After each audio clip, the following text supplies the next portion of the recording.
Est-ce que l'eau liquide est une condition nécessaire à la vie? Je pense qu'on est nombreux de base à penser que l'eau joue un rôle indéniable. Mais pour certains quand même irréductibles, l'eau ne serait pas si nécessaire que ça, ou au moins on pourrait imaginer d'autres formes de vie qui utiliseraient d'autres solvants que l'eau. Certains parlent de solvants alcooliques type éthanol ou alors chloroforme, j'avais vu dans le chat un peu plus tôt, bon bref, ou du méthane ou des solvants type hydrocarbures. Bon, il est temps, mesdames et messieurs, de casser un mythe et de remettre les pendules à l'heure et de vous faire comprendre l'importance de l'eau dans le monde du vivant. Pourquoi cette molécule, on vous bassine autant avec, sans mauvais jeu de mots. Vous allez comprendre, j'espère, à travers cette vidéo, que je n'ai pas encore vue, mais j'espère qu'elle sera convaincante, pour vous expliquer une bonne fois pour toutes qu'il faut arrêter d'imaginer le vivant comme pouvant être tout et n'importe quoi, et que le vivant suit un certain nombre de règles qui vont bien avec des principes physico-chimiques, justement. C'est pas...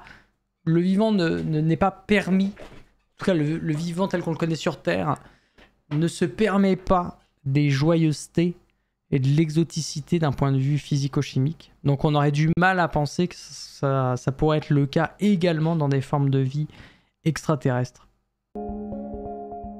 L'eau liquide est-elle vraiment une condition nécessaire à la vie? C'est vrai ça.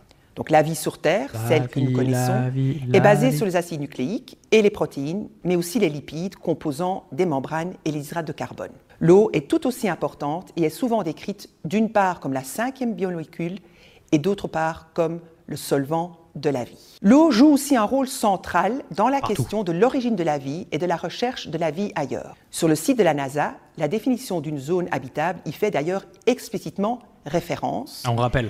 La définition de zone habitable est la distance par rapport à une étoile où la température est telle qu'elle permet en théorie la présence d'eau liquide à la surface d'une planète en orbite. Cette définition de zone habitable est très joliment illustrée sur cette image de l'unité de recherche de l'Université de Liège qui a découvert le système exoplanétaire composé de 7 planètes rocheuses enfermées dans des orbites étroites autour d'une étoile naine rouge appelée TRAPPIST 1.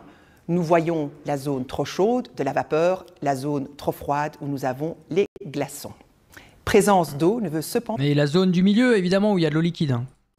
Présence d'eau ne veut cependant pas dire vie. Et la question que nous devons nous poser est, la vie telle que nous la connaissons aurait-elle pu voir le jour sans eau? Alors la définition de la vie est une question qui est source de débats passionnés et intéressants. Ici, pour discuter du rôle de l'eau dans la vie, je propose de ne me limiter, en tant que chimiste, à énumérer les conditions minimales pour la vie. Il faut un système ouvert du point de vue thermodynamique. Là, on passe sur une définition du vivant. Mais attention, c'est une définition d'un point de vue chimique et qui est ce qu'elle appelle minimale pour la vie, c'est-à-dire là, on met vraiment les ingrédients du chimiste un peu essentiels. Donc système ouvert du point de vue thermodynamique. Je ne sais pas si elle va expliquer ce que c'est. Il faut une frontière. Non, elle n'a pas expliqué. Qu'est-ce que ça veut dire, système ouvert d'un point de vue thermodynamique? C'est-à-dire que c'est un système qui est, on peut dire, en constante évolution, dans lequel il y a en permanence des échanges d'énergie.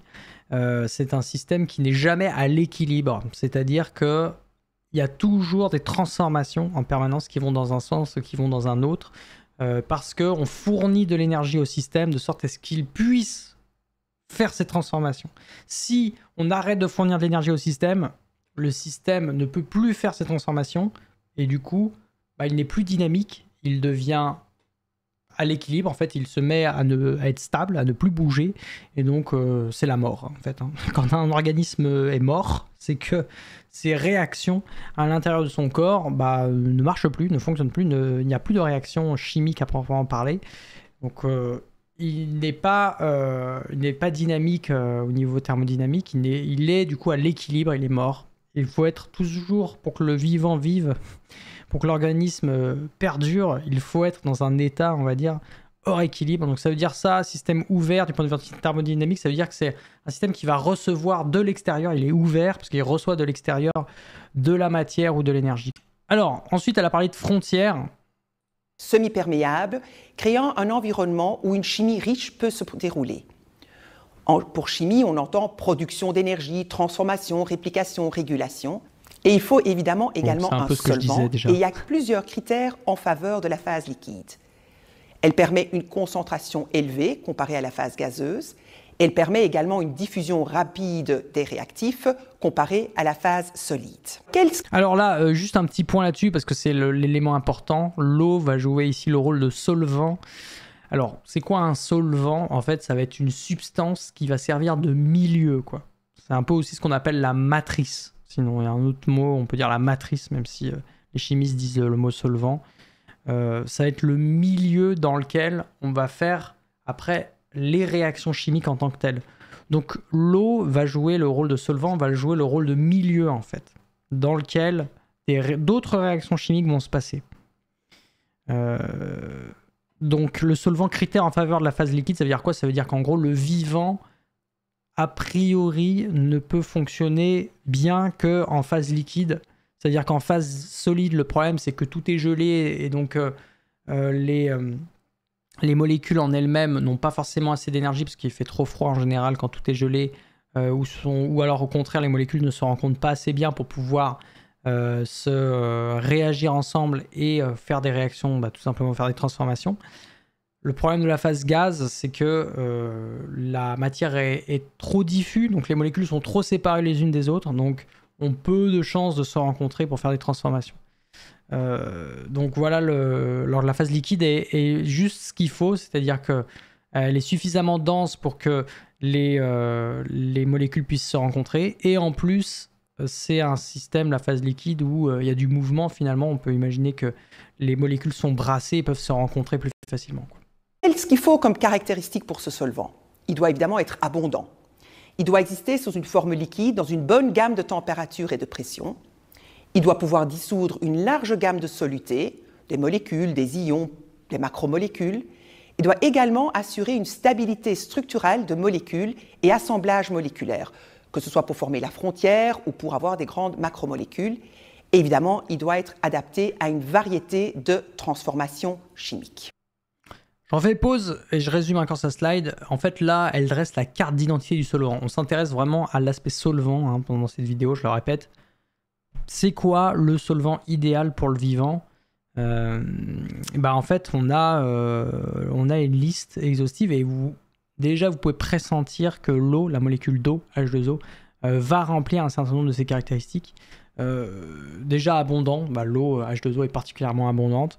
En plus, effectivement, l'eau est bien liquide dans une gamme de température et de pression qui correspondent à celle de la Terre, donc c'est nickel. Après, pouvoir dissoudre une large gamme de solutés. Alors, qu'est-ce que ça veut dire? Les solutés, c'est les ingrédients. Voilà, pour rester sur la thématique de la bouffe. Les solutés, c'est les ingrédients qui vont réagir les uns avec les autres pour former de nouveaux ingrédients, pour former de nouveaux produits. D'accord?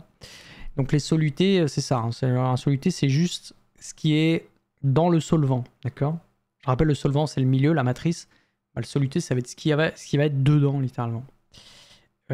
Donc voilà, par exemple, typiquement, faut que ton solvant il puisse dissoudre, par exemple, les sels, le sel NaCl, le sel de table, chlorure de sodium, le sel de table, tu le mets dans l'eau, ça le dissout.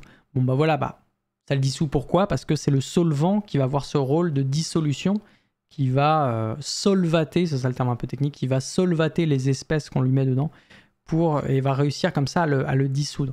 Bon, bref. Et ça, c'est une propriété, une caractéristique du solvant. Assurer la stabilité structurale des molécules et assemblage moléculaire, ça c'est pareil. C'est un des rôles, je veux dire, quand je dis c'est pareil, c'est un des rôles du solvant, ça va être les molécules d'eau, par exemple, elles vont pouvoir se mettre un peu autour d'autres molécules pour les stabiliser, en fait. Adapté à une variété de transformations chimiques, c'est pareil. L'eau, elle peut participer aussi, elle n'est pas que solvant, mais elle peut aussi participer à des transformations chimiques et à aider certaines transformations, quoi. Alors, je vous propose de regarder différentes propriétés de l'eau, de la molécule comme du solvant, pour vérifier si l'eau permet tout cela. Nous regarderons aussi si d'autres solvants suggérés dans la littérature comme pouvant être susceptibles de supporter la vie répondent à ces critères. Commençons par adresser la question de l'abondance. Si nous regardons l'abondance des éléments dans notre galaxie, l'eau et les molécules organiques d'origine abiotique, doivent nécessairement être abondantes dans l'univers. Abiotique, ça veut dire qui provient de processus qui ne sont pas vivants, d'accord? Contrairement à biotique, qui veut dire qui vient de la vie, quoi. Donc ça veut juste dire ça, hein. Je préviens pour ceux qui bloqueraient sur le terme, ça veut dire ça. Donc d'origine abiotique, ça veut dire l'eau qui provient de processus où la vie n'existe pas, d'accord? Donc là, voilà, l'eau et la matière organique sont... énormes. Merci d'avoir claqué le énorme. C'est-à-dire, je sais pas, peut-être que vous avez pas remarqué, mais il y a des nouvelles manières de dépenser les points de chaîne justement dans le chat. Et donc voilà, parmi les ingrédients du vivant, bon, bah, on sait que l'eau et les molécules organiques jouent un rôle et en plus, ce sont des éléments qui sont pas trop rares dans l'univers, heureusement. Voilà. Abondance des éléments dans notre galaxie. Donc là, précisément, là, c'est les éléments du tableau périodique. On voit typiquement que... Excusez-moi de bailler. On voit typiquement que l'oxygène et l'hydrogène, donc qui forment l'eau, H2O, je rappelle la formule chimique, bon, bah, l'hydrogène, c'est extrêmement abondant, et l'oxygène, voilà, c'est pas mal. Hein. On va dire, ça fait partie des éléments les plus abondants, l'hydrogène et l'oxygène, facile d'accès. Après, dans les autres atomes intéressants pour la chimie organique, il y a le carbone et l'azote, par exemple, en plus de l'hydrogène et de l'oxygène. Regardons maintenant les caractéristiques et les propriétés de la molécule d'eau.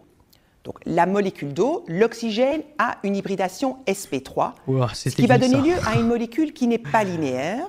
Et de par la différence d'électronégativité entre l'oxygène et l'hydrogène, on va avoir une molécule polaire qui a un moment dipolaire de 1,85 de Baye. Vous n'avez rien compris dans le chat si vous n'êtes pas chimiste. En gros, c'est juste que, d'un point de vue chimique, la molécule d'eau a une structure particulière. Elle a cette forme-là en triangle, un peu, si vous voulez, en forme de chapeau, avec l'oxygène là et les deux hydrogènes qui forment un angle comme ça, particulier. Et en fait, cette disposition dans l'espace de la molécule d'eau lui confère une propriété particulière qu'on appelle la polarité. Et qu'est-ce que c'est la polarité? Imaginez, c'est un petit aimant en fait. C'est comme si l'eau avait était un petit aimant et avait un pôle positif et un petit pôle positif et un petit pôle négatif. En gros, c'est ça. Dire qu'une molécule est polaire, c'est qu'elle est un peu comme un élément. Elle a un dipôle, elle a deux pôles, un pôle plus et un pôle moins. Voilà. Je ne vais pas rentrer plus dans les détails parce qu'après, ça devient des cours de chimie et c'est chiant et vous en avez rien à foutre et vous comprenez rien de toute façon. Donc, je le comprends et même de toute façon, là, pour la suite du propos, je ne suis pas sûr que ça serve. Ce qu'il faut comprendre, c'est que voilà, la molécule est comme un petit aimant et le fait qu'elle soit un petit aimant, bah, ça va rajouter des interactions en plus qu'elle peut avoir avec d'autres molécules. Un peu comme elle a un petit aimant, c'est un pôle plus et un pôle moins, donc ça peut venir se coller à d'autres petits aimants. Bah là, c'est un peu pareil avec la polarité, quoi. Cette molécule d'eau a la possibilité de former 4 liens H. Elle est tant accepteuse que donneuse de liens H. En fait, la molécule en question, au niveau de son oxygène, elle peut recevoir d'autres hydrogènes. C'est ça, lien H. Imaginez que derrière le mot lien H, ça veut dire liaison hydrogène, ok? En fait, c'est ça, oui, j'ai compris. En fait, c'est des liaisons hydrogènes. Personne dit lien H, hein. C'est la première fois que j'entends vraiment ce terme. Je crois que c'est vous les Belges qui doivent dire des trucs comme ça, parce que là, lien H, c'est la première fois que j'entends ça de ma vie. En fait, le terme en français, c'est liaison hydrogène. Et ce que ça veut dire, c'est quoi? C'est juste que les hydrogènes, alors c'est deux choses. En fait, les liaisons hydrogènes, ça concerne deux choses au sein de la molécule d'eau. La première chose, c'est quoi? C'est le fait que les hydrogènes qui sont présents là, ici, là, je le montre avec mon curseur, vous en avez un là et un là, d'accord? Ces hydrogènes, ils sont capables d'être attirés, si vous voulez, par une autre molécule, et en particulier par un endroit d'une autre molécule où il y aurait pas mal d'électrons. En gros, ces hydrogènes, ils peuvent être attirés par un autre oxygène, pour le cas de l'eau. S'il y a d'autres molécules d'eau à côté qui ont des oxygènes, et ben, ces hydrogènes, ils peuvent être attirés par cet oxygène. Donc ça forme une sorte de liaison, une forme de lien, ils sont attirés. Il y a un lien entre... C'est pour ça qu'il y a une flèche là. L'hydrogène, il est attiré par une autre molécule et ça crée une sorte de lien, donc une certaine stabilité Ouais, voilà, c'est ça. Faut le voir comme une certaine de l'énergie quoi, qui est mis en jeu et qui stabilise l'ensemble, quoi. Donc ça, c'est ça. La liaison hydrogène, c'est ça. Donc c'est l'hydrogène de l'eau qui va être attiré. Mais c'est autre chose aussi, c'est que l'oxygène de l'eau, il va lui-même participer à des liaisons hydrogènes en attirant les hydrogènes des autres molécules. Vous voyez ce que je veux dire? Donc ça veut dire que plusieurs molécules d'eau peuvent participer à une stabilisation générale par ces liaisons hydrogènes. Puisque les hydrogènes sont attirés par les atomes d'oxygène, l'oxygène, et que l'atome d'oxygène de l'eau, par exemple, peut attirer de l'hydrogène. Donc c'est pour ça qu'elle parlait de 4 liaisons, 4 liens hydrogènes, avec 2 qui iraient vers l'oxygène et 1 qui tirerait chacun des hydrogènes. Voilà. C'est ça juste l'idée. C'est pour ça qu'il y a 4 liaisons hydrogènes, si vous voulez. Et qu'est-ce que ça fait pourquoi on parle de ces liaisons hydrogènes? En fait, ça rajoute de la stabilité, si vous voulez, dans la structure que la molécule peut former avec les autres molécules dans les alentours. Donc là, on parle de molécules d'eau avec d'autres molécules d'eau, mais ça peut être la molécule d'eau avec d'autres molécules qui ne sont pas des molécules d'eau. Bon bref, j'espère qu'elle va donner des exemples pour que ça soit plus clair. Ouais. En plus de tout cela, elle est également donneuse et accepteuse de protons, pouvant donner une base, OH- ou un acide, H3O+, tous les deux plutôt modérés. Du fait que chaque molécule d'eau peut former 4 liens H... Voilà. Bon, je passe le truc qu'elle a dit d'avant sur la formation d'une base et d'un acide. Je skip. Je skip pour aller plus vite. Bref, là, c'est l'illustration de ce qu'on a dit avant, ça.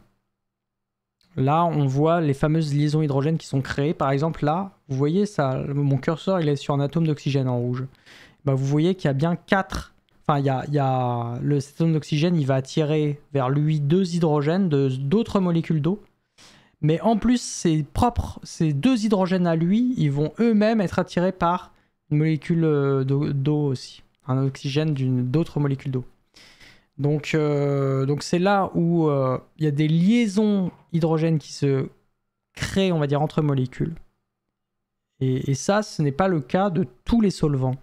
Okay, c'est vraiment c'est pas une spécialité de l'eau, il n'y a pas que l'eau qui est capable de faire ça, mais l'eau le fait très bien, en fait. Elles peuvent former entre elles un réseau dynamique, ce qui conduit à avoir notre eau liquide. De par la possibilité de former... Si l'eau est liquide, c'est parce qu'on a justement l'existence de ces liaisons hydrogènes, sans lesquelles on n'arriverait pas à avoir de l'eau liquide aux températures et aux pressions qu'on connaît sur Terre, quoi. De par la possibilité de former les liens H, le solvant eau possède des propriétés qui sont tout à fait uniques. Premièrement, elle a une température d'ébullition extrêmement élevée comparée à des molécules de masse moléculaire semblable. Ce qui veut dire qu'on va pouvoir avoir une bonne zone liquide pour ce solvant.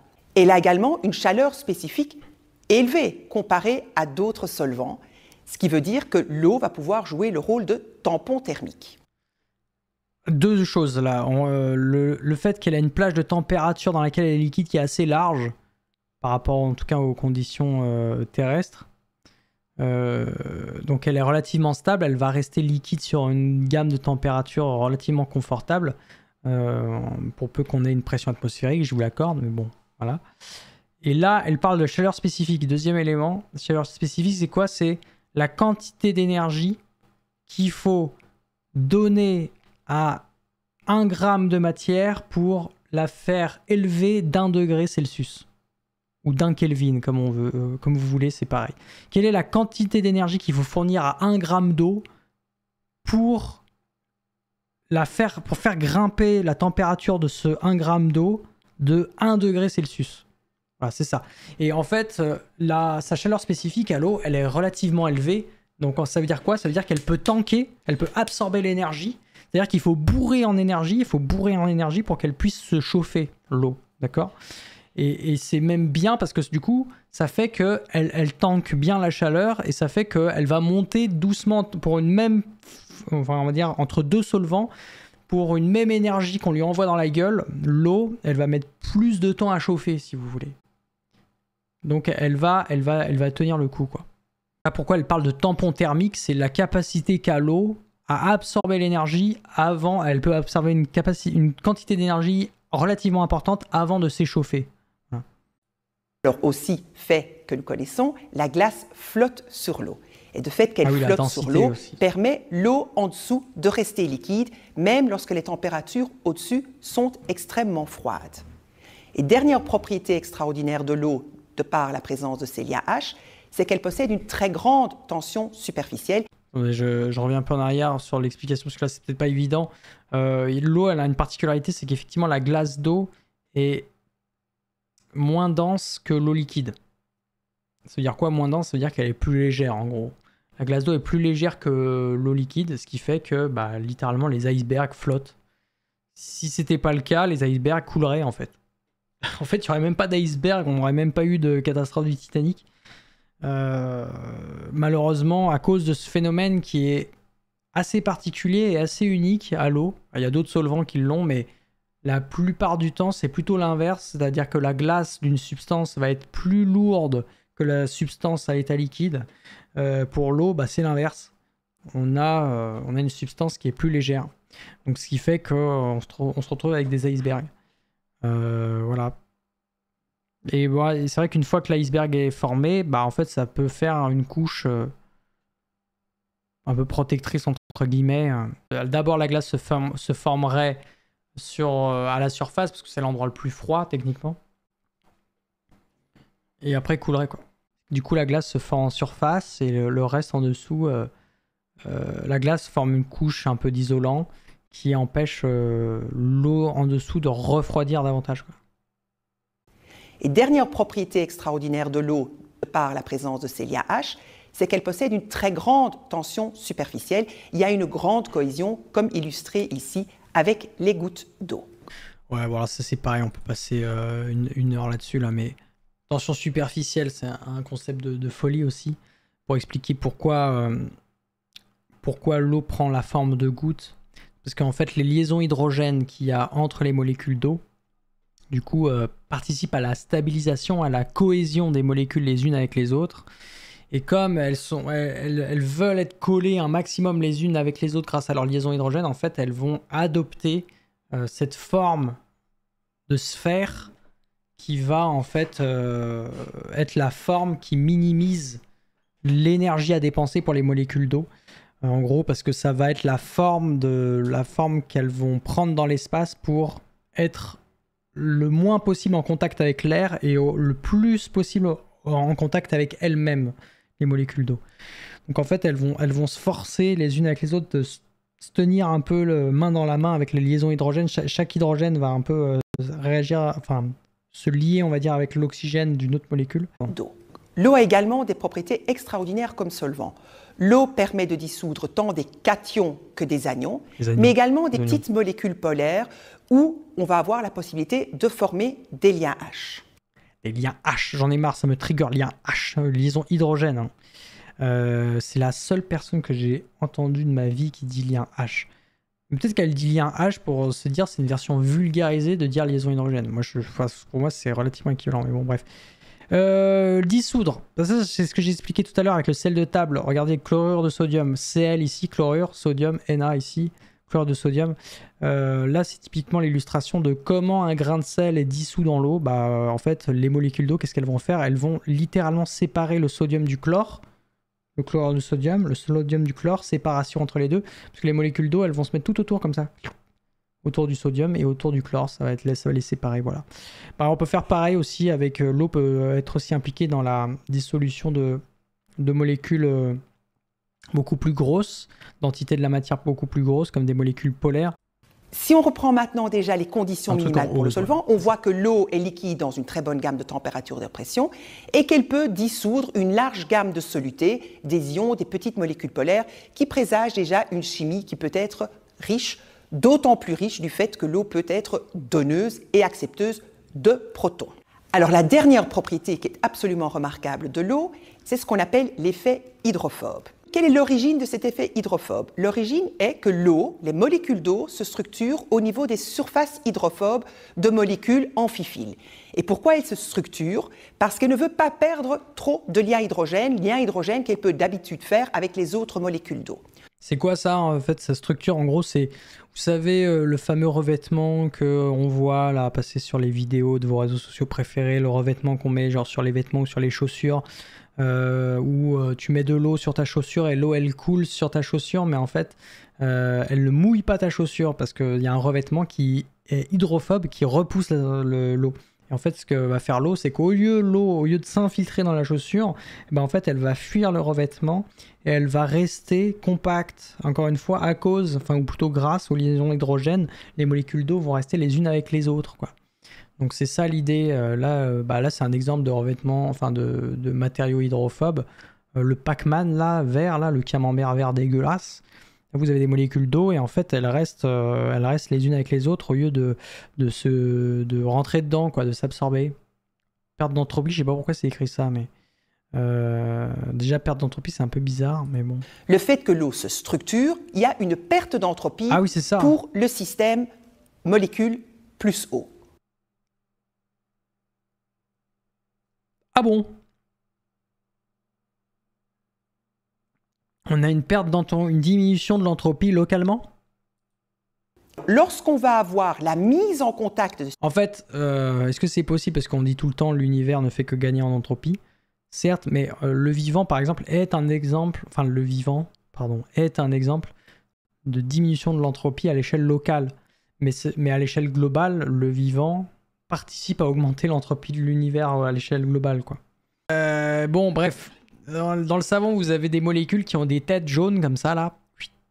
Des têtes jaunes hydrophiles et une queue hydrophobe, ok? Et en fait, ce qui se passe, c'est que vous avez la formation comme ça. Je sais plus si c'est les micelles, ça. Non, c'est la bicouche. Bicouche lipidique. C'est la même chose que les membranes, ça. Les membranes cellulaires, les membranes des cellules. Bref, vous avez un effet hydrophobe qui permet la structuration des membranes comme ça. Pourquoi? Parce qu'en fait... il faut savoir que le milieu dans lequel baignent ces molécules-là de gras, c'est un milieu où il y a de l'eau, sauf que il n'y a que les têtes qui aiment bien l'eau et qui forment du coup cette sorte d'enveloppe interne et aussi cette enveloppe externe. Membrane que Pardon. Et au milieu, vous avez les queues qui se collent, qui se touchent les unes avec les autres parce qu'elles aiment bien. Elles sont hydrophobes, les queues, et elles restent ensemble. Pardon. Les queues restent ensemble parce qu'elles sont hydrophobes. Et les têtes, par contre, elles préfèrent l'eau. Elles sont hydrophiles. Voilà. Bon. L'eau est également une biomolécule, comme vu ici dans l'illustration avec une protéine, que l'eau permet de médier des contacts entre différentes parties de la protéine parce que c'est une petite molécule qui est capable de former ces liens hydrogènes, donc pouvant être accepteur de lien H d'un côté, donneur de lien H à un autre, et garder une certaine cohésion dans la matière. Hyper important ça, et relativement facile à comprendre avec l'illustration. Là, il y a de l'eau qui est littéralement une molécule médiatrice, en fait. C'est ça qu'il faut comprendre. C'est une médiatrice. Elle va permettre d'organiser spatialement la rencontre d'autres molécules, les unes avec les autres. Par exemple, là, elle permet de faire la médiation, si vous voulez, entre 3 autres molécules qui sont représentées. Il y a la Y64, la W156, je ne sais pas du tout à quoi ça correspond, mais on s'en fout. Et ce truc vert dégueulasse, là. Bon, bref, il y a 3 molécules qui sont autour de l'eau, d'accord? Et il faut juste comprendre ça, que là, comment elle fait son rôle de médiatrice, encore une fois, grâce à ces liaisons H, à ces liens H, plutôt liaison hydrogène, voilà, qui permet de créer ce rassemblement qui, de base, était moins favorable ou moins possible si l'eau n'était pas présente. Voilà. Et comme elle est petite, bah, en fait, ça lui donne aussi cet avantage-là. Elle peut se faufiler et juste s'incruster justement entre ces molécules pour les organiser entre elles, tu vois. Si c'était une très grosse molécule, il y aurait des problèmes de type géométrique, en fait, de type physique. Les molécules ne peuvent pas se rentrer dedans non plus, tu vois. C'est chaud. Voilà. Elle est également extrêmement importante parce qu'elle va permettre l'hydratation de groupements polaires pour écranter des répulsions électrostatiques, c'est ça, comme on voit ici l'exemple avec l'ADN. Ah oui, en fait, elle va empêcher des répulsions qui devraient y avoir au sein de la molécule d'ADN. Parce que, en fait, sans l'eau, l'ADN aurait du mal à se structurer de la manière dont elle se structure. Il y aurait beaucoup trop de tension électrostatique, je pense que c'est ça. Parce qu'en fait, petit rappel, hein, rappel, ou découverte peut-être pour vous, mais les atomes sont faits d'électrons, d'accord. Les électrons, ce sont des entités de la matière, des particules élémentaires qui sont chargées négativement. Et comme une molécule, c'est quoi? Une molécule, c'est un assemblage d'atomes. Donc qui dit assemblage d'atomes dit assemblage d'entités qui ont beaucoup d'électrons. Sauf que les électrons, ça se repousse normalement entre eux. Je dis normalement parce que les liaisons entre atomes, c'est bien des liaisons d'électrons. Et bon, bref. Il peut y avoir des tensions au sein de grosses molécules. Il y a des tensions électrostatiques, je pense, qui sont dues justement à la répulsion des atomes les uns avec les autres parce qu'ils ont des électrons qui se repoussent. Sauf que,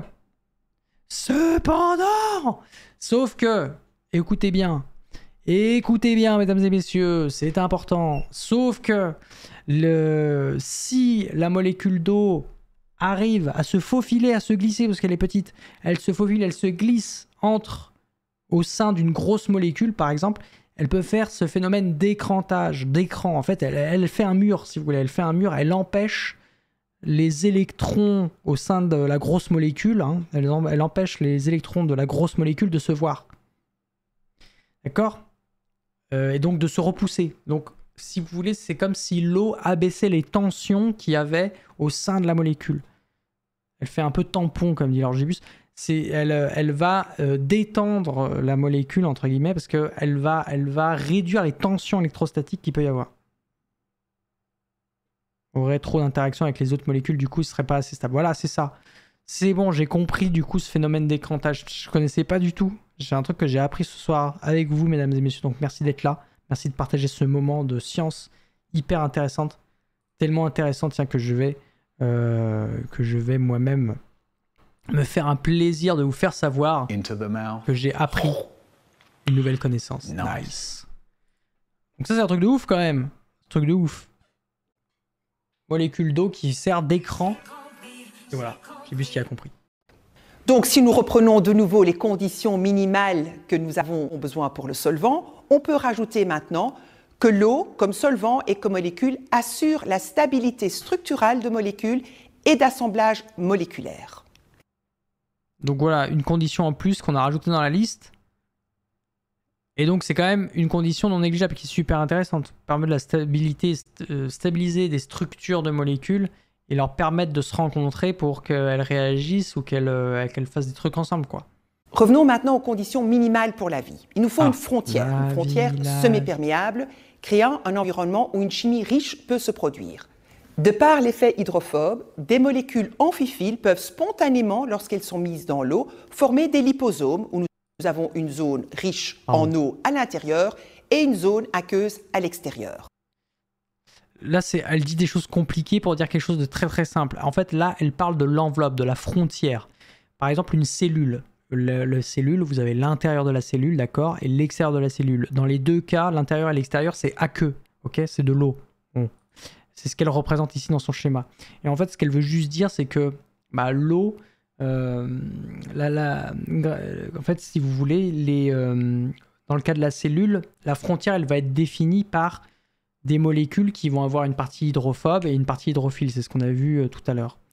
Et donc, sans l'eau, on n'aurait pas cette structure-là, quoi. Cette structure cellulaire là, de la double couche lipidique, de la double couche de gras, cette structure de la cellule en double couche n'est possible que parce qu'il y a de l'eau et que l'eau va forcer les molécules à s'organiser en un pôle, en une partie hydrophile et une partie hydrophobe, quoi. Donc voilà l'avantage de l'eau pour créer ce qu'on appelle la fameuse frontière dont le vivant a besoin. Parce qu'une frontière, ça veut dire quoi? Ça veut dire une limite qui va définir un extérieur d'un intérieur, d'accord? Donc c'est ça, hein, la frontière, c'est juste ça. Et là, on peut prendre le cas de la cellule comme exemple de frontière. Et on peut parler de plein d'autres frontières qui existent au sein du vivant, tu vois. Tu peux parler de la surface de notre peau, enfin bon bref, là on se réduit à la cellule, quoi, pour dire les choses simplement. Extérieur. On peut également avoir une chimie riche puisque l'eau dissout des ions, des petites molécules polaires, même des grosses macromolécules. Donc une chimie riche pour production d'énergie, des transformations, de la réplication et de la régulation. Donc l'eau en tant que solvant qui dissout les molécules et même les sels, les minéraux, enfin tout un tas de substances qui vont pouvoir après, une fois en solution, une fois dans l'eau, vont pouvoir réagir les unes avec les autres et être mis, grâce à l'eau en tant que molécule médiatrice, ces entités vont être mises en relation les unes avec les autres, entre autres grâce à l'eau, quoi, qui peut jouer dans certains cas le rôle de médiatrice. Si on considère maintenant d'autres solvants qui sont présentés comme alternatifs pour soutenir la vie, il y a l'ammoniac. L'ammoniac est un bon solvant, il dissout une assez grande gamme de différents types de solutés.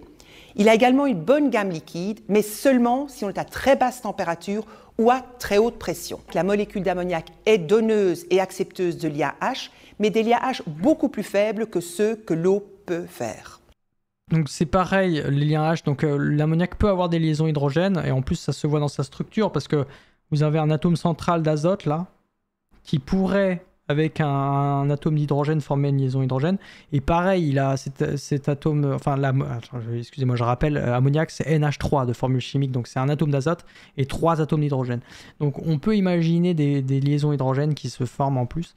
Mais apparemment, voilà, c'est moins puissant moins fort des liaisons qui sont énergétiquement moins élevées que celles avec l'eau. La molécule d'ammoniac est donneuse et accepteuse de l'IAH, mais des liens beaucoup plus faibles que ceux que l'eau peut faire. Elle est également beaucoup moins versatile que l'eau aux interfaces, donc elle ne va pas pouvoir médier ses contacts aussi facilement. Et surtout, son gros défaut, elle a un très faible effet solvophobe, donc elle ne va pas jouer ce rôle de pouvoir conduire à l'association de molécules. C'est ça, c'est solvophobe, c'est ce qu'on a vu tout à l'heure, c'est l'idée que on puisse ramener différentes molécules dans son entourage et leur permettre d'interagir ensemble, quoi. J'ai l'impression. C'est la version généralisée de l'hydrophobe, non, je sais pas. Le méthane, quant à lui, ne dissout que des molécules apolaires. Il est liquide seulement à très basse température et de plus dans une toute petite gamme de températures. Pas de lien H et pas d'effet solvophobe. Le formamide est un bon solvant.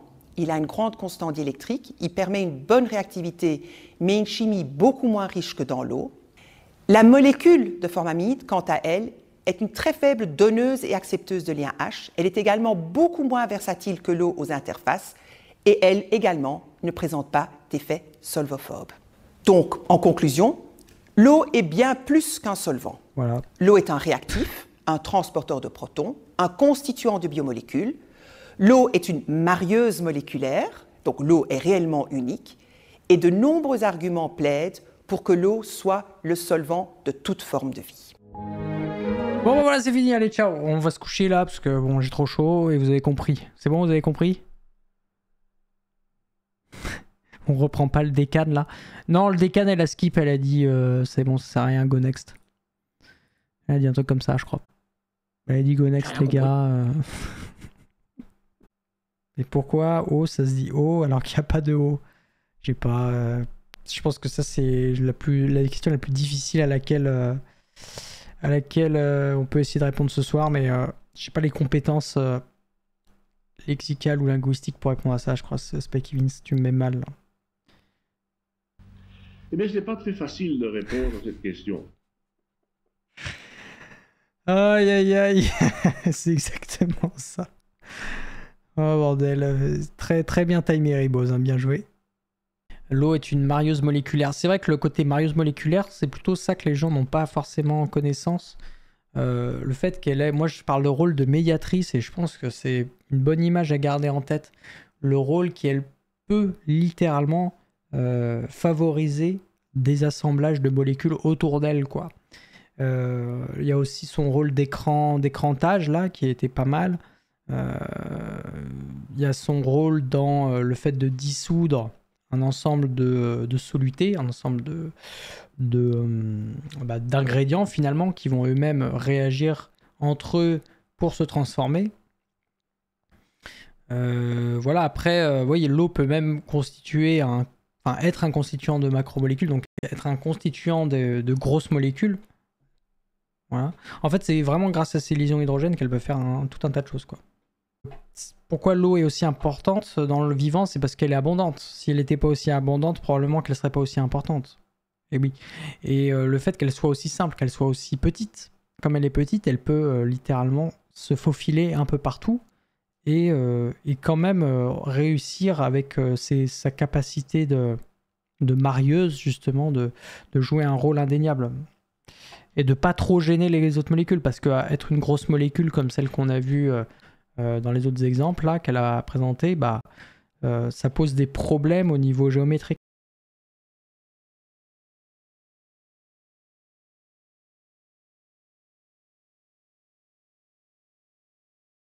Voilà, mesdames et messieurs, j'espère que ça vous a plu, cette petite vidéo autour de l'importance de l'eau, et que ça vous aura convaincu un minimum de son rôle crucial dans l'émergence de la vie et le fait que la vie se base aujourd'hui et se basera probablement toujours, en tout cas sur Terre, sur de l'eau. Et j'espère aussi que cette vidéo vous aura convaincu sur l'idée que s'il existe une vie ailleurs dans l'univers, eh bien, il y a de fortes probabilités qu'elle se serve aussi beaucoup, si ce n'est uniquement, de l'eau en tant que solvant principal. Donc voilà, si je sais que beaucoup d'entre vous sont peut-être un peu déçus et se disaient qu'on allait voir d'autres alternatives qui pourraient être plus convaincantes. En fait, il s'avère que les chimistes qui ont étudié la question, comme Christine qu'on vient de voir ce soir, eh bien, sont relativement convaincus que l'eau est un peu irremplaçable dans le règne du vivant et par justement ses propriétés chimiques si particulières et tout ce qu'elle apporte de bénéfique pour le vivant et les réactions qui ont lieu dans nos organismes. Donc aujourd'hui, c'est vraiment très compliqué d'imaginer d'autres candidats, même si vous avez vu qu'elle en avait. Il y a aussi d'autres candidats qui ont certaines des propriétés qui marchent bien, mais elles remplissent malheureusement pas toute la carte d'identité qu'il faut pour constituer un solvant aussi idéal que l'eau. Et encore une fois, l'abondance joue forcément aussi un rôle. L'abondance de l'eau fait aussi qu'elle constitue vraiment un solvant de choix direct pour le vivant. Voilà, ça sera la conclusion de ce soir. Je vous dis au revoir pour la rediff YouTube. Et maintenant, je laisse place à Twitch et une petite partie hors rediffusion pour les gens qui restent en live sur Twitch. Allez, à bientôt YouTube, des bisous. Faut dire au revoir, faut dire des bisous dans le chat.